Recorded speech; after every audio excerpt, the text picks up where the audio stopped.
Hi అండి, Sai vlogs. ఈరోజు సొరకాయ రొట్టె చేస్తున్నాను. సొరకాయ హెల్త్కు చాలా మంచిది. ఇందులో వాటర్ కూడా ఎక్కువ ఉంటుంది కదా, మన బాడీకి కూడా వేడి తగ్గిస్తుంది. ఈ సొరకాయ రొట్టె ఈవినింగ్ స్నాక్ లాగా చాలా బాగుంటుంది. పిల్లలకు టేస్ట్ కూడా బాగుంటుంది. ఈ సొరకాయ రొట్టె చేసుకోవడం కోసము కాస్త సొరకాయ తురుము పట్టుకోవాలి.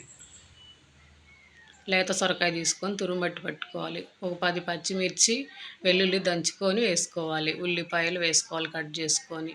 సరిపడా సాల్ట్ వేసుకోవాలి. కరివేపాకు, కాస్త కారం వేసుకోవాలి.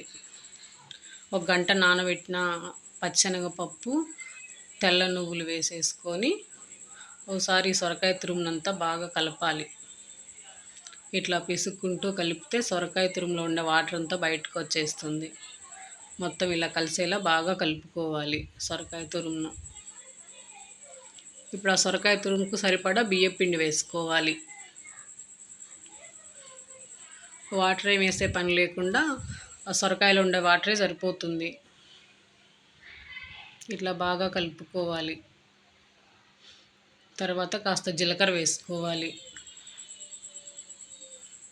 జీలకర్ర వేసి అంతా బాగా పిండిని మొత్తం బాగా ఇట్లా పిసికినట్టుగా అనేసి కలుపుకోవాలి.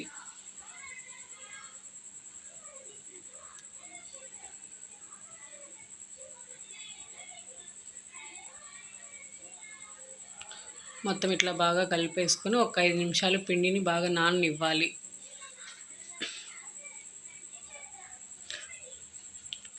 కడాయి పెట్టేసుకొని రొట్టె కాల్చడానికి సరిపడా ఆయిల్ వేసుకోవాలి. ఇట్లా చిన్న చిన్న బాల్స్ లాగా తీసుకొని ఒక కవర్ తీసుకొని దానికి ఆయిల్ పూసేసుకొని ఇట్లా పెట్టి చిన్న చిన్న రొట్టెల్లాగా చేసుకోవాలి. చేతికి ఆయిల్ పూసుకొని ఇట్లా రొట్టెలాగా చేసేసుకోవాలి.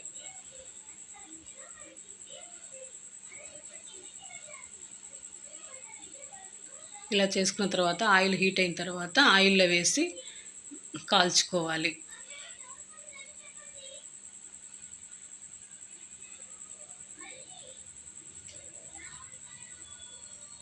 ఇట్లా 2 వైపులా కాల్చుకోవాలి సొరకాయ రొట్టెను.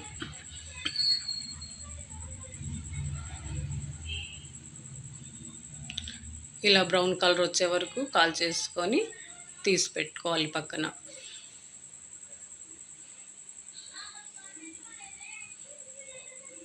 అలాగే ఇంకొక రొట్టెను కూడా తీసి కాల్చేసుకోవాలి.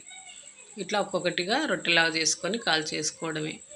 అంతేనండి సొరకాయ రొట్టె. టేస్ట్ చాలా బాగుంటుంది ఇది.